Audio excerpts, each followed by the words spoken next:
നമുക്ക് വെളിപ്പെടാനിരിക്കുന്ന മഹത്വത്തോട് തുലനം ചെയ്യുമ്പോൾ ഇന്നത്തെ കഷ്ടതകൾ നിസ്സാരമെന്ന് തോന്നുന്നു. റോമ 8:18. എൻ്റെ പേര് റിൻസി തോമസ്. ഞാൻ തൃശ്ശൂരിൽ നിന്ന് വരുന്നു. ഇന്ന് എന്നെ ഇവിടെ സാക്ഷ്യം പറയാനായിട്ട് ഉയർത്തിയ അമ്മയ്ക്കും തിരുക്കുമാരനും 1000 നന്ദി. ഞാൻ ഒരു 5 വർഷത്തോളമായി PSC വഴി ഗവൺമെൻറ് ജോലിക്ക് വേണ്ടി ശ്രമിക്കുന്നു. കുറേ പരീക്ഷകൾ എഴുതിയെങ്കിലും എനിക്ക് ലിസ്റ്റിലൊന്നും വരാൻ സാധിച്ചില്ല. അങ്ങനെ ഞാൻ 2023 സെപ്റ്റംബർ 1 ആദ്യമായിട്ട് ഉടമ്പടി എടുത്തു. അങ്ങനെ ഉടമ്പടി എടുത്തതിൻ്റെ ഫലമായിട്ട് ആദ്യമായിട്ട് ഞാനൊരു ലിസ്റ്റിൽ വന്നു. അപ്പം എനിക്ക് ഭയങ്കര സന്തോഷമായി. ഞാനൊരു ഇത്രയും കാലം കൊണ്ട് ഞാനൊരു ലിസ്റ്റിൽ വന്നല്ലോ. അങ്ങനെ ഞാൻ ഒന്നാമതായിട്ട് പുതുക്കി. അങ്ങനെ പുതുക്കലൊക്കെ കഴിഞ്ഞ് ലിസ്റ്റ് ഇപ്പോൾ വരും എന്ന് വിചാരിച്ചിട്ട് ഇരിക്കുന്ന സമയത്താണ് ആ ലിസ്റ്റ് ഒരു അതിന് ബിരുദം ഉള്ളവർ സ്റ്റേ കൊടുത്തതായിട്ട് എനിക്ക് മനസ്സിലായത്. അപ്പം ഞാൻ വീണ്ടും പ്രാർത്ഥിച്ചു. അങ്ങനെ എൻ്റെ 3ാമത്തെ പുതുക്കൽ കഴിഞ്ഞപ്പോൾ അതിൻ്റെ സ്റ്റേ മാറി. സ്റ്റേ മാറിയ വിവരം ഞാൻ അറിഞ്ഞത് ഞാനൊരു ഉടമ്പടി പത്രം കൊടുക്കണ സമയത്തായിരുന്നു. അപ്പോൾ എനിക്ക് ഭയങ്കര വിശ്വാസമായി, ഇതെനിക്ക് എന്തായാലും കിട്ടും. അങ്ങനെ എനിക്ക് ഉറപ്പായി. അങ്ങനെ ഞാൻ എല്ലാ പരീക്ഷ എഴുതാൻ പോകുമ്പോഴും ഉപ്പും തൈലും ഒക്കെ ഉപയോഗിക്കുമായിരുന്നു. കാശ് രൂപം കൊണ്ടുപോകുമായിരുന്നു. ഞാൻ ഒരുപാട് പരീക്ഷകൾ എഴുതിയിട്ടുണ്ട്. എന്നിട്ട് എൻ്റെ 3ാമത്തെ പുതുക്കൽ കഴിഞ്ഞപ്പോൾ എനിക്ക് മനസ്സിലായി ആ ലിസ്റ്റ് റിജക്ഷനായി. അപ്പോൾ എനിക്ക് ഭയങ്കര ഡിപ്രഷനായി. ഞാൻ ആദ്യമായിട്ട് ഇത്രയും വർഷം കൊണ്ട് ഞാൻ വന്നൊരു ലിസ്റ്റായിരുന്നു. അപ്പം ഭയങ്കര വിഷമമൊക്കെ ആയി. എന്നിട്ട് ഞാൻ വീണ്ടും 2024 ഡിസംബർ 7 മാതാവിൻ്റെ പ്രത്യക്ഷീകരണത്തിൻ്റെ 20ാം വാർഷികത്തിന് ഇവിടെ വന്നിട്ട് എൻ്റെ 4ാമത്തെ ഉടമ്പടി പുതുക്കി. അന്ന് ഞാൻ മാതാവിനോട് പറഞ്ഞു, അമ്മ എനിക്ക് ന്യൂ ഇയർ ഗിഫ്റ്റായിട്ട് എനിക്ക് ഞാൻ എഴുതിയ ഏതെങ്കിലും ഒരു പരീക്ഷയുടെ റിസൾട്ട് വരണേന്ന് ഞാൻ പ്രാർത്ഥിച്ചിരുന്നു. അങ്ങനെ ഡിസംബർ 31 ഞാൻ administrative tribunal office attendant grade 2 exam എഴുതിയിരുന്നു. സ്റ്റേറ്റ് വൈഡ് എക്സാമാണ്. ആ എക്സാമിൽ എനിക്ക് സംസ്ഥാന തലത്തിൽ 3ാം റാങ്ക് നൽകി മാതാവ് എന്നെ അനുഗ്രഹിച്ചു. എൻ്റെ റിജക്ഷനായ ലിസ്റ്റ് ഞാൻ ഉണ്ടായിരുന്നുവെങ്കിലും എനിക്കൊരു 500ൻ്റെ ഉള്ളിൽ റാങ്ക് ഉണ്ടായിരുന്നുള്ളൂ. അപ്പോൾ എനിക്ക് എത്രയും പെട്ടെന്ന് ജോലി തരാൻ വേണ്ടിയിട്ടാണ് മാതാവ് എന്നെ എനിക്ക് ആ ലിസ്റ്റ് റിജക്ഷനായിട്ട് അടുത്തതിൽ തന്നത്. ഈ ഏപ്രിൽ 11 എനിക്ക് അതിൻ്റെ ജോയിനിങ് ലെറ്റർ വന്നു. ഞാൻ നാളെ ജോയിൻ ചെയ്യാണ്. അപ്പോൾ അതിൻ്റെ മുൻപ് മാതാവിനോട് വന്ന് സാക്ഷ്യം പറയണമെന്ന് എനിക്ക് ആഗ്രഹമുണ്ടായിരുന്നു. എൻ്റെ 2ാമത്തെ സാക്ഷ്യം എന്ന് പറയുന്നത് ഞാനും എൻ്റെ ഹസ്ബൻഡും തമ്മിൽ കുറച്ച് അസാരസ്യങ്ങളൊക്കെ ഉണ്ടായിരുന്നു. ഞങ്ങൾ 2 സ്ഥലത്താണ് താമസിച്ചിരുന്നത്. അപ്പോൾ അതിനു വേണ്ടി ഞാൻ പ്രാർത്ഥിച്ചിരുന്നു. ഞാൻ എളിമപ്പെടാൻ തയ്യാറായി. അതുപോലെ തന്നെ ആൾക്കൊരു ഷോപ്പ് ഉണ്ടായിരുന്നു. അപ്പോൾ ആൾ അറിയാതെ ഞാൻ അവിടെ ഉപ്പൊക്കെ ഇട്ട് പ്രാർത്ഥിക്കുമായിരുന്നു. അപ്പോൾ അതിൻ്റെ ഫലമായിട്ട് ആളും ഞാൻ തമ്മിലിപ്പോൾ 1.5 വർഷമായിട്ട് ഒരുമിച്ചാണ് താമസിക്കുന്നത്. അതുപോലെ തന്നെ എനിക്ക് ആർത്രൈറ്റിസിൻ്റെ, അതായത് രക്തവാതം ഉണ്ടായിരുന്നു. ഒരു 8 വർഷമായിട്ട് എൻ്റെ പ്രഗ്നൻസിക്ക് ശേഷം എനിക്ക് വന്നിട്ടുള്ളതാണ്. അപ്പോൾ ഞാൻ 8 വർഷമായിട്ട് 5 വർഷം ഞാൻ സ്ഥിരം മരുന്ന് കഴിച്ചു. 3 വർഷം ഞാൻ 3 മാസം കൂടുമ്പോൾ ഓരോ കോഴ്സ് വെച്ച് മരുന്ന് കഴിക്കുമായിരുന്നു. 2023 സെപ്റ്റംബറിന് ശേഷം ഞാൻ ഈ നിമിഷം വരെ ഒരു മരുന്ന് പോലും കഴിച്ചിട്ടില്ല. ഞാൻ എങ്ങാനും ചെറിയ വല്ല വേദനകൾ അങ്ങനെ വരികയാണെങ്കിൽ തന്നെ ഞാൻ തൈലം പറ്റും, എനിക്കപ്പോൾ തന്നെ അതും മാറാറുണ്ട്. പിന്നെ ചെറുതും വലുതുമായിട്ടുള്ള ഒരുപാട് സാക്ഷ്യങ്ങൾ എനിക്കുണ്ട്. മാതാവിൻ്റെ സാമീപ്യം എനിക്ക് എപ്പോഴും എൻ്റെ എല്ലാ കാര്യത്തിലും ഞാൻ ഒന്ന് അമ്മയെന്ന് വിളിച്ചാൽ എൻ്റെ കൂടെയുണ്ട്. എനിക്ക് കാറ്റായിട്ടും മണമായിട്ടും എല്ലാം എപ്പോഴും മാതാവ് എൻ്റെ കൂടെയുണ്ട്.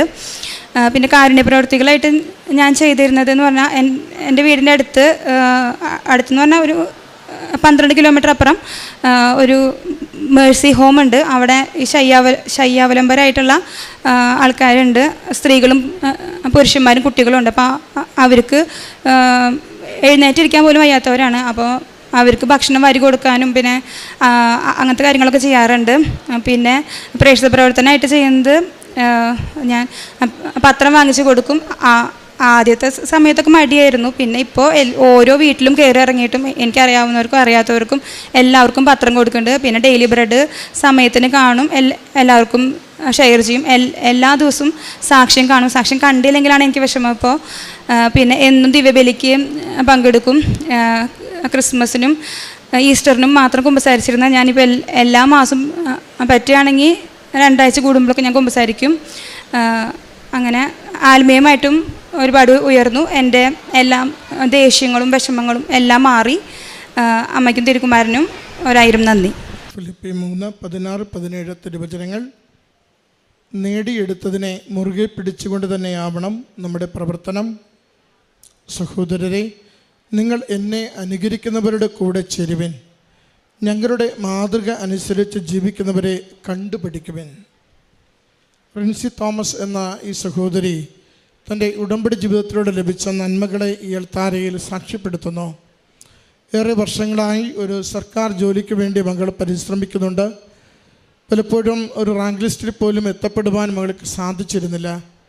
2023 ഉടമ്പടി എടുത്തതിന് ശേഷം അമ്മ മാതാവിൻ്റെ തൃക്കരങ്ങളിൽ കൊടുത്ത ഏറ്റവും വലിയൊരു ആവശ്യമായിരുന്നു, ഞാൻ എഴുതുന്ന PSCയുടെ പരീക്ഷകളിൽ ഒരു സർക്കാർ ജോലി ലഭിക്കത്തക്ക വിധം എനിക്ക് സാഹചര്യങ്ങൾ ഒരുക്കിത്തരണമെന്ന്. മകളെപ്പോഴും ഉടമ്പടി തൈലം ഉപയോഗിച്ച് കുരിശടയാളം വരച്ച് വിശ്വാസ പ്രമാണം ചൊല്ലി പ്രാർത്ഥിക്കുകയും പരീക്ഷ എഴുതുവാൻ പോകുന്ന ഇടങ്ങളിൽ ഉടമ്പടി ഉപ്പ് വിതറിക്കൊണ്ട് അമ്മ മാതാവിൻ്റെ സംരക്ഷണവും സഹായവും തേടുകയും ഉടമ്പടി കാശുരൂപം ധരിച്ചുകൊണ്ട് അമ്മയുടെ വലിയ സഹായത്തിൽ ഓരോ പരീക്ഷയെ സമർപ്പിക്കുകയും ചെയ്തു. മകൾ പറയുന്നുണ്ട്, ആദ്യം ലിസ്റ്റിൽ വന്ന ഒരു ജോബിന് വേണ്ടിയുള്ള വലിയ സന്തോഷത്തോടു കൂടിയാണ് കാത്തിരുന്നത്. എന്നാൽ അല്പനാളുകൾക്ക് ശേഷം സ്റ്റേ വരികയും ലിസ്റ്റ് റിജക്റ്റ് ആവുകയും തന്നെ വലിയ സങ്കടത്തിലേക്ക് തള്ളിവിടുകയും ചെയ്തു. എന്നാൽ താൻ പോലും പ്രതീക്ഷിക്കാതിരുന്നപ്പോൾ താൻ എഴുതിയിരുന്ന മറ്റൊരു പരീക്ഷയിൽ 3ാം റാങ്കോടുകൂടി ലിസ്റ്റ് പുറത്തു വരികയും മകൾക്കത് അടുത്ത ദിവസം ജോലിക്കുള്ള കാരണമായി മാറുന്നു. 11ാം തീയതി മകൾ ആ ജോലിയിലേക്ക് പ്രവേശിക്കുകയാണ്. നമുക്ക് ഉടമ്പടി നൽകുന്ന ആദ്യത്തെ ഒരു സംരക്ഷണം അത് നമ്മളെ ഓൺ ചെയ്യുവാൻ അമ്മ മാതാവുണ്ട് എന്നുള്ളതാണ്. നമ്മുടെ പരിമിതികൾക്കപ്പുറം നമുക്ക് തന്നെ ഒരു അഡ്രസ്സില്ലല്ലോ, ഒരു ജോലിയില്ലല്ലോ, സാമ്പത്തിക ഞെരുക്കമാണല്ലോ എന്നൊക്കെ ഓർത്ത് നാം വിഷമിക്കുമ്പോൾ നമ്മളെ ഒരു കാൽ ഉറപ്പിച്ച് നിർത്തുവാൻ പറ്റുന്ന വിധത്തിൽ, ജീവിതത്തിൽ തലയുയർത്തി നിൽക്കുവാൻ പറ്റുന്ന വിധത്തിൽ നമുക്കൊരു ആത്മധൈര്യം നൽകി മുന്നോട്ട് കൊണ്ടുപോകുവാൻ അമ്മയുടെ സാന്നിധ്യവും സംരക്ഷണവും നമ്മളെ സഹായിക്കുന്നു. അതിൻ്റെ അടയാളമാണ് മകൾക്ക് കിട്ടിയ ജോലിയെക്കുറിച്ചുള്ള മകളുടെ സാക്ഷ്യം. രണ്ടാമത്തത്, പലപ്പോഴും നമ്മുടെ വൈവാഹിക ജീവിതത്തിലുണ്ടാവുന്ന അകൽച്ചകളും തകർച്ചകൾക്കും നമ്മുടെ തന്നെ കാരണങ്ങൾ അതിനുണ്ടാവാറുണ്ട്. ഒന്ന് വിട്ടുകൊടുക്കുവാനുള്ള മനസ്സില്ലായ്മ, ചില വാശി കൂടുതലുകൾ, ചില ചെറിയ കാര്യങ്ങളെ പെരുപ്പിച്ച് അത് വലിയ വിഷയങ്ങളാവുക, അല്ലെങ്കിൽ അല്പകാലം സഹനത്തിലൂടെ കടന്നു പോകേണ്ടി വരുമ്പോൾ അപ്പോൾ തീരുമാനം വേണമെന്ന് നമ്മുടെ നിർബന്ധങ്ങൾ കാരണം സഹനത്തിന് പകരം എടുത്തുചാട്ടങ്ങൾ നമ്മളെ കൊണ്ടുപോയി ആപത്തിലാക്കുന്നത്, അങ്ങനെയുള്ള പലതരത്തിലുള്ള വിഷയങ്ങൾ നമുക്ക് നമ്മുടെ കുടുംബജീവിതത്തെ, ദാമ്പത്യ ബന്ധത്തെ ഒരു അപകടത്തിലേക്കും അപജയത്തിലേക്കും കൊണ്ടുപോകാറുണ്ട്. മകൾ പറയുന്നുണ്ട്, ദാമ്പത്യ ജീവിത പങ്കാളിയുമായൊരല്പം അകൽച്ചയിലും ഒരു സ്വരച്ചേർച്ചയില്ലായ്മയിലും ജീവിക്കുകയായിരുന്നു. ഉടമ്പടി എടുത്തപ്പോൾ ആദ്യം തന്നെ എളിമപ്പെടുവാനുള്ള കൃപ ലഭിച്ചു. അങ്ങോട്ട് ഫോൺ വിളിക്കുവാനുള്ള സന്മനസ്സുണ്ടായി. അത് ഒരുമിച്ച് ജീവിക്കണമെന്ന തീരുമാനം ഉള്ളിലുണ്ടായി. അതുവരെയും ഇങ്ങനെ എന്നെ വേണമെങ്കിൽ തിരക്കട്ടെ എന്ന് കരുതിയിരുന്ന മനസ്സിൽ നിന്നും ഞാൻ ഇറങ്ങിപ്പുറപ്പെട്ട എൻ്റെ കുടുംബജീവിതത്തെ, ദാമ്പത്യ ബന്ധത്തെ വിളക്കി ചേർക്കുമെന്ന നിശ്ചയത്തോടു കൂടി അമ്മയ്ക്ക് ആ നിയോഗം കൊടുത്തുകൊണ്ടാണ് ജീവിക്കുന്നത്. അതുകൊണ്ടാണ് ജീവിത പങ്കാളിയുടെ കടയിൽ ചെന്ന് അമ്മയുടെ സംരക്ഷണത്തിൻ്റെ ഉപ്പ് വിതറി പ്രാർത്ഥിച്ച് ബന്ധം ശരിയാകുവാനായി ആഗ്രഹിക്കുന്നത്. പ്രിയമുള്ളവരെ, ഉടമ്പടി നമ്മളെ ആന്തരികമായി മാറ്റുന്നുണ്ട്. ഒരുപക്ഷെ കുറവുകൾ നമുക്കായിരിക്കില്ല, മറുഭാഗത്തായിരിക്കാം. നമുക്ക് കുറവുകളില്ലെങ്കിൽ കൂടിയും ആന്തരികമായി നമ്മൾ എളിമപ്പെടുവാനും ദൈവനാമത്തെ മഹത്വപ്പെടുത്തി ഒന്ന് കരം നീട്ടാനും തയ്യാറാകുമ്പോൾ ദൈവം കരം പിടിച്ചുകൊണ്ട് നമ്മുടെ അപകടകരമായ പിഞ്ചിപ്പോകുന്ന വിള്ളൽ വീണ കുടുംബ ദാമ്പത്യ ബന്ധത്തെ പോലും വിളക്കിച്ചേർത്ത് ദൈവം അനുഗ്രഹിക്കുന്നത് നമുക്ക് അനുഭവിക്കുവാനാവും. മകൾ അതാണ് പറയുക, 1 ഞാൻ ഫോൺ വിളിക്കുവാൻ തീരുമാനിച്ചു, 2 ഞാൻ എളിമപ്പെടുവാൻ തീരുമാനിച്ചു, 3 എൻ്റെ ജീവിത പങ്കാളിയുടെ കടയിൽ ഉപ്പ് വിതറിക്കൊണ്ട് ഈ ബന്ധം ശരിയാകുവാൻ സാഹചര്യങ്ങൾ ഒരുക്കി തരണമേ എന്ന് പ്രാർത്ഥിച്ചു. ബാക്കിയെല്ലാം ഒത്തിരി നാളായി അകന്നു മാറിയ ബന്ധത്തെ അമ്മ മാതാവ് ഒരുമിച്ച് ചേർത്ത് സന്തോഷത്തോടെ ഈ കഴിഞ്ഞ 1.5 വർഷം ജീവിക്കുവാൻ അനുവദിച്ചുവെന്ന്. നമ്മുടെ ജീവിതത്തിലുണ്ടാവുന്ന ഏതെങ്കിലുമൊക്കെ തരത്തിൽ ബന്ധങ്ങളിലുള്ള ഭിന്നിപ്പുകളെ ഒന്ന് പരിശോധന ചെയ്യണം. ഉടമ്പടി വിദേശത്ത് പോകുവാനോ രോഗം സുഖപ്പെടുവാനോ കേവലമായ ആവശ്യങ്ങൾ എന്തെങ്കിലും നേടിയെടുക്കുവാനോ കടബാധ്യത മാറുവാനോ ഒന്നും വേണ്ടിയല്ല. അങ്ങനെ നമ്മൾ അതിനെ തരം താഴ്ത്തരുത്. മറിച്ച് ഉടമ്പടി ദൈവാത്മാവിൻ്റെ പ്രവർത്തനങ്ങൾ നമ്മുടെ ജീവിതത്തിൽ നടക്കുന്നതിന് നമ്മളെ തന്നെ വിട്ടുകൊടുക്കുന്ന ഉപകരണങ്ങളായി ജീവിക്കുവാനുള്ള കൃപയ്ക്ക് വേണ്ടിയുള്ളൊരു വഴിയാണ്. ദൈവാത്മാവിൻ്റെ പ്രവർത്തനങ്ങൾ നമ്മളിലൂടെ നിറവേറ്റപ്പെടണം. അതുകൊണ്ട് നമ്മുടെ ജീവിതത്തെ പരിശോധിച്ച് ചോദിക്കണം, ഞാൻ ദൈവാത്മാവിൻ്റെ പ്രചോദനത്താലാണോ ജീവിച്ചു കൊണ്ടിരിക്കുന്നത്? ഞാൻ തന്നെ എന്നോട് സംസാരിച്ച് തീരുമാനങ്ങളെടുത്ത് മുൻവിധികളോടുകൂടി ദൈവത്തിൽ ഇടപെടാൻ പറ്റാത്ത വിധം ബാരിയർ തടസ്സങ്ങൾ സൃഷ്ടിച്ചുകൊണ്ടാണോ ജീവിച്ചു കൊണ്ടിരിക്കുന്നത്? മകളുടെ ഉടമ്പടി സാക്ഷ്യത്തിൻ്റെ ഒരു പ്രത്യേകത ദൈവാത്മാവിന് പ്രവർത്തിക്കുവാൻ ഇടമൊരുക്കി കൊടുക്കുന്നു എന്നുള്ളതാണ്. നമുക്ക് നമ്മുടെ ജീവിത സാഹചര്യങ്ങളിൽ ദൈവാത്മാവിൻ്റെ പ്രവർത്തനത്തോട് തുറവിയുള്ളവരാകുവാൻ, എളിമപ്പെടുന്നവരാകുവാൻ പ്രാർത്ഥിക്കാം. 3-ാമത്തത്, ഏറെ നാളായി 8ഓളം വർഷത്തോളം മകൾ അനുഭവിച്ചിരുന്ന രക്തവാതത്തിൻ്റെ അസുഖം. മകൾ ഉടമ്പടി എടുത്ത നാൾ മുതൽ ഉടമ്പടി തൈലം പൂശിയും ഉടമ്പടി ഉപ്പ് ഉപയോഗിച്ചും പൂർണ്ണമായത് സൗഖ്യത്തിലേക്ക് മാറിയതും, അത്രനാളും നിരന്തരം ഉപയോഗിച്ചിരുന്ന എല്ലാ മരുന്നുകളും പാടെ ഉപേക്ഷിച്ചുകൊണ്ട് വേദനകളില്ലാതെ രക്തം പൊടിയുന്നതില്ലാതെ മകൾ ഇന്ന് ആരോഗ്യത്തോടെ സന്തോഷത്തോടെ ജീവിക്കുന്നതിനെക്കുറിച്ചാണ്. വ്യത്യസ്തമായ ജീവിത മേഖലകളുടെ അനുഭവങ്ങളെ മകൾ സാക്ഷ്യപ്പെടുത്തുന്നു. നമുക്കും ഇത് സാധ്യമാണ്. ഉടമ്പടിയിൽ വിശ്വസ്തയോടെ നമുക്ക് ജീവിതത്തെ സമർപ്പിക്കാം. അമ്മ മാതാവ് തിരുക്കുമാരനോട് പറഞ്ഞ് നമ്മുടെ ജീവിത സാഹചര്യങ്ങളിൽ അനുഗ്രഹം തരിക തന്നെ ചെയ്യും. കരഘോഷത്തോടുകൂടി ഈ സാക്ഷ്യത്തെ അമ്മ മാതാവിനും തിരുക്കുമാരനും സമർപ്പിക്കാം. അത്യപൂർവ ദൈവാനുഭവങ്ങൾ ഇനി നിങ്ങൾക്കും സ്വന്തം.